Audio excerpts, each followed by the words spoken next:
안녕하세요. 저는 40대 남성입니다. 요즘 심적으로 너무 힘들기도 해서 이런 곳에 한번 살면서 처음으로 사연을 보내보려고 하는데 기분이 좀 이상하네요. 젊은 날에 저는 한 여자를 사랑했었습니다. 정말 그 여자를 많이 사랑했었기에 그 여자가 하고 싶은 것은 정말 뭐든지 다 해주고 싶었네요. 그 당시 여자친구는 항상 하고 싶은 것도 많이 있었습니다. 여행뿐만 아니라 선물들을 제외하고서라도 직업적인 욕심과 집착이 아주 강했죠. 아나운서가 되고 싶다던 여자친구는 항상 자기를 관리하고 가꾸며 여러 번 공채 지원을 했으나 번번이 낙방을 하고 말았습니다. 그렇게 떨어질 때마다 여자친구는 엄청난 히스테리를 부리며 좌절을 했었고 누군가 본인을 무시하는 걸 견디지 못하는 그런 여자였어요. 지금 와서 생각해보면 전형적인 본인의 능력 부족인데 꿈만 많았던 여자였죠. 게다가 집안 사정도 어려웠기에 제가 곁에서 어쩌다 보니 많은 도움을 줬어요. 저희 집은 부자는 아니지만 그렇다고 찢어지게 가난했던 집안도 아니었고 당시 여자친구가 변변한 직업도 없이 아나운서를 준비를 할 때 저는 회사를 다니면서 꾸준히 월급을 벌고 있었거든요. 그 당시에는 솔직히 여자친구와 결혼할 거라고만 생각을 했었고 여자친구도 자기가 입사만 하면 우리 바로 결혼하자면서 매일같이 그런 말을 입에 달고 살았었습니다. 그만큼 취업이 안 되어서 힘들었던 여자친구를 위해서 저는 먼저 생활비를 보태주면서 반동거 형식으로 생활을 했어요. 그렇게 몇 년의 시간이 흘렀는데도 여자친구의 취업은 계속해서 물 건너갔고 그 시간만큼 히스테리가 너무 심해져서 저도 점점 견디기가 힘들더군요. 그래서 조심스럽게 여자친구에게 저는 다른 일을 한번 찾아보는 게 어떻겠냐며 넌지시 설득을 해보았습니다. 하지만 그렇게 제가 설득해본 그날이 여자친구랑 사귀고 나서 제일 심각하게 싸운 날이었던 것 같네요.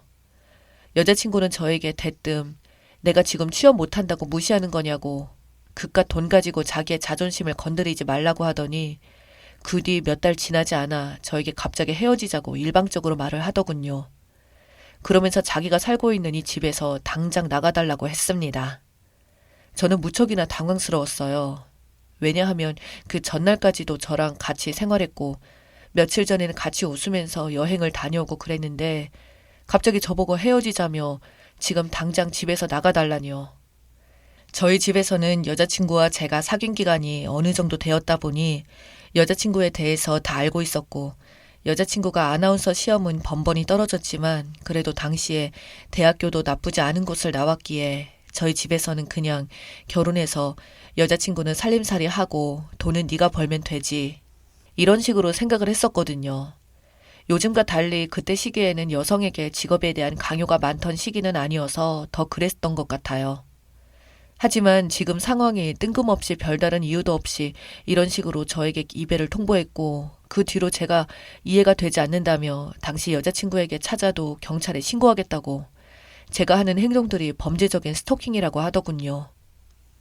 저는 그래도 3년을 넘게 사귀었던 여자친구라 이별을 하는데 마음이 많이 힘들어서 그때 그냥 무작정 해외로 떠났습니다. 회사에서 멕시코 지사에 지원을 했어요. 한국에 마냥 있었으면 계속 여자친구가 생각이 날 것 같기도 해서 그냥 먼저 제가 지원을 했습니다. 그 이후 그렇게 해외에 나가 3년을 넘게 멕시코에서 지내면서 다행인 건지 불행인 건지 모르겠지만 시간은 잘 가더군요. 제 나이가 30대 중반을 향해 갈 무렵 저는 한국으로 다시 돌아와 현재 아내를 만나 결혼을 하였습니다. 지금 아내는 저보다 4살이 어린 여자로 친구의 소개로 만나서 서로 취미도 생각도 정말 비슷한 게 많다 보니 연애를 시작으로 결혼까지 물 흐르듯이 진행이 되었어요. 솔직히 그쯤 되니 예전 사귀었던 전 여자친구는 모두 잊고 지내고 있었지만 멕시코에서 한국으로 귀국하고 나서 우연히 전 여친의 소식을 듣게 된 내용은 아나운서가 되겠다던 그 여자는 아나운서의 꿈을 포기하고 결혼을 했다고 지인을 통해서 소식만 들었어요. 저는 그냥 스쳐 지나간 인연이었다고 생각을 했고 저한테 그녀와의 헤어짐 또한 좋은 추억은 아니었기에 제 입장에서는 굳이 떠올리지 않고 더욱 열심히 살았어요. 진짜 한국에 와서 정말 열심히 살았어요. 멕시코 지사에 다녀온 경력도 인정받아 승진을 더 쉽게 할 수 있게 되었고 그만큼 회사에서 인정을 받아 연봉도 높아졌죠. 지금 아내 또한 공무원 일을 했던지라 크진 않지만 안정적인 수입과 복지가 좋아서 저희 아이 둘을 낳는 동안 아내의 육아휴직 등을 활용하여 다른 직장보다도 더 안정적으로 아이들을 키울 수 있었던 것 같아요. 아내에게 남 부끄러운 짓 한 번 안 하고 여자 문제나 술 문제로 한 번 일으키지 않고 저희 부부는 잘 살아왔습니다만 그만큼 저의 완벽했던 인생이 한순간에 망가졌던 거는 불과 1년 전이었습니다. 어느 날 회사 앞으로 전 여자친구가 갑자기 저를 찾아온 거예요. 무려 17년 만에 다시 보게 된 얼굴이다 보니 참 많은 것이 서로가 변했지만 그래도 17년 전의 모습들이 얼굴에 남아있더라고요. 하지만 얼굴에 근심이 가득 차서는 저를 보자마자 반갑다는 인사의 말보다 대뜸 저에게 돈을 달라고 하더군요. 전 여자친구에게 그게 도대체 무슨 말이냐고 17년 만에 얼굴 본 사람에게 갑자기 돈이라니.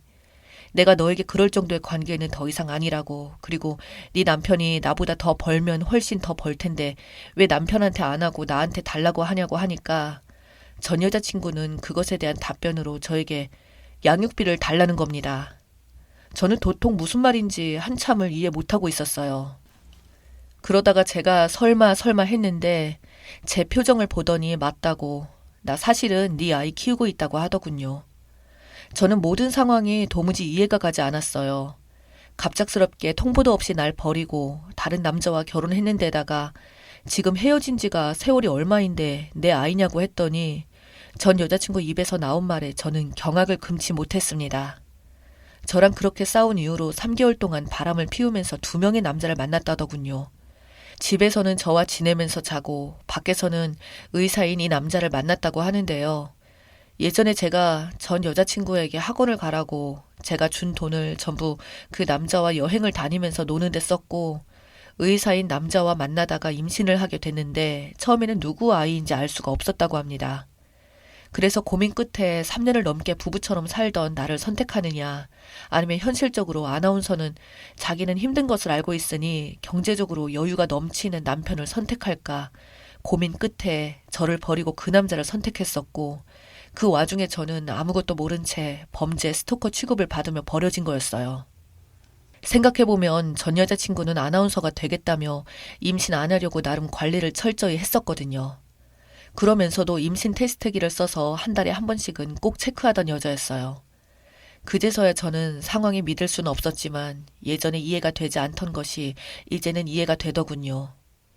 이 여자는 임신을 한 건 알았지만 저와 의사와의 사이에서 누구 아이인지도 몰랐고 평범한 월급쟁이인 저보다는 돈 많이 번다는 의사를 선택했던 거였어요. 그렇게 저를 먼저 헤어지자며 정리했고 그 의사에게 임신을 했다고 말을 하며 그렇게 결혼을 했던 겁니다. 근데 막상 태어나 보니 아이가 제 아이였던 거예요. 그래서 왜 이제 와서 말했냐고 물으니 처음 아기가 태어났을 때는 자기도 몰랐는데 아이가 자라면서 점점 저를 닮은 것을 느꼈다고 하더군요.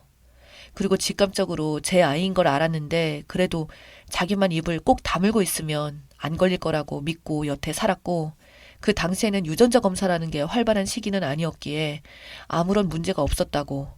그러나 남편 직업이 의사이다 보니 주변에 친자 문제로 이야기가 나오는 걸 듣고는 의심을 하기 시작했다고 합니다. 아무리 봐도 아들이 자기를 닮은 구석도 없고 성격도 다르고 식성도 달랐다고요. 결국 남편이 몰래 친자 확인 검사를 진행했고 그 이후 모든 사실이 밝혀지고 나서는 남편의 아이가 확실한 둘째만 남기고 자기랑 제 아들이랑 쫓겨났다고 합니다. 그렇게 갑자기 먹고 살기가 힘들어져 저한테 양육비라도 받으러 온 거라고요. 모든 사실을 듣게 된 저는 순간적으로 너무나도 큰 충격에 어쩔 줄 몰랐고 저도 모르는 아들이 있었다는 것도 그렇지만 이 여자의 가치관 자체도 받아들여질 수 없을 정도로 소름이 돋았거든요. 누구 아인지도 몰라서 뒤집어 씌운 건 아닌지 어쩌면 저를 선택했으면 그 의사 아들일 수도 있었을 테고 그것뿐만 아니라 이제 집에 있는 제 아내와 아이들한테 이걸 도대체 어떻게 설명해야 되는지 도무지 말이 나오지 않더군요. 저는 전 여자친구에게 내 아이라는 증거가 있냐고 하니까 그 여자가 하는 말이 남편의 아이가 아니면 너뿐이라고 하더군요. 듣고 있자니 참 한숨만 나왔습니다.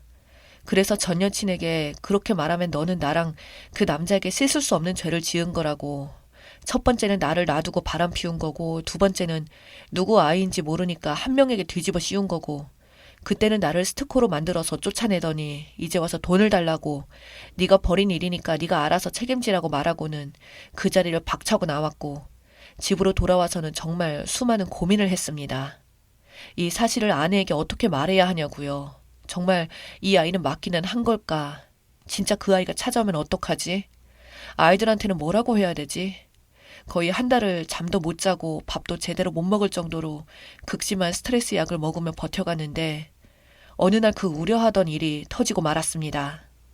전 여자친구가 말하는 제 아들이라고 말한 아이가 저희 집을 직접 찾아왔어요. 그러면서 저를 보자마자 하는 말이 엄마가 여기로 가래요 하면서 제 눈치를 보던 아이가 제 아들이라는 게 느껴져서 그냥 저도 억울하기도 하고 답답해서 아들을 보면서 울었습니다. 그런 제 모습을 보는 아들 녀석도 자기도 여기 와서 진짜 죄송한데 자기가 어디 갈 곳이 없다고, 자기 엄마는 이제 저 때문에 자기 인생까지 꼬였다며 모르겠다는데 그냥 네 아빠 찾아가라고 했다네요. 그래서 저는 미친 듯이 전화를 걸어도 받지 않는 전 여자친구를 두고 한참을 고민 끝에 일단 근처 PC방에 잠시만 들어가 있으라며 아이를 보내놓고 집으로 가서 아내에게 먼저 말을 꺼냈어요. 그러자 아내는 나한테 어떻게 그럴 수 있냐고 울부짖으며 저한테 나가라고 소리를 질렀고 저희 아이들까지 나와서 엄마 왜 저러냐며 말을 하는데 아내가 아이들을 부둥켜 안고 울고불고 난리도 아니었습니다. 나도 정말 이 상황이 억울하고 미치겠다며 이게 내 잘못인 것 같냐고 하니까 제가 인간관리를 못했기에 그런 여자를 만나 자기에게 피해를 입힌 건 사실이지 않냐며 자기는 그 애기가 우리 집에 오는 꼴은 절대 못 본다고 못 봐가 말을 하더군요. 정말 미칠 노릇이었어요. 저도 알고 보면 피해자인데 결국 합의를 본 것은 고등학생이었던 혼외자 아들은 전 여자친구의 친구가 돌보기로 하고 제가 매달 양육비를 보내는 것이었습니다. 아들한테는 정말 미안했지만 그로 인해서 저희 가정의 평화를 깨고 싶진 않았습니다. 아들의 친모였던 그 여자는 남편한테서 버림받고 친정에서도 버림을 받아서 그 후로 이상한 놈을 또 만나서 동거를 하면서 지낸다는 소식만 들었고요. 가난하던 그 여자의 집안 사정은 그다지 지금도 따지지 않았기에 제가 일정의 금액을 보내는 것까지 지금의 아내도 허락한 부분이라 현재는 지금 이렇게 지내고 있습니다. 그래도 한 달에 한 번 정도는 저도 몰랐던 아들을 만나서 식사를 하며 지내지만 지금 생각해도 어떻게 나에게 이런 일이 생기지 싶었으며 그 여자가 너무 원망스럽네요. 제 사연 읽어주셔서 감사합니다.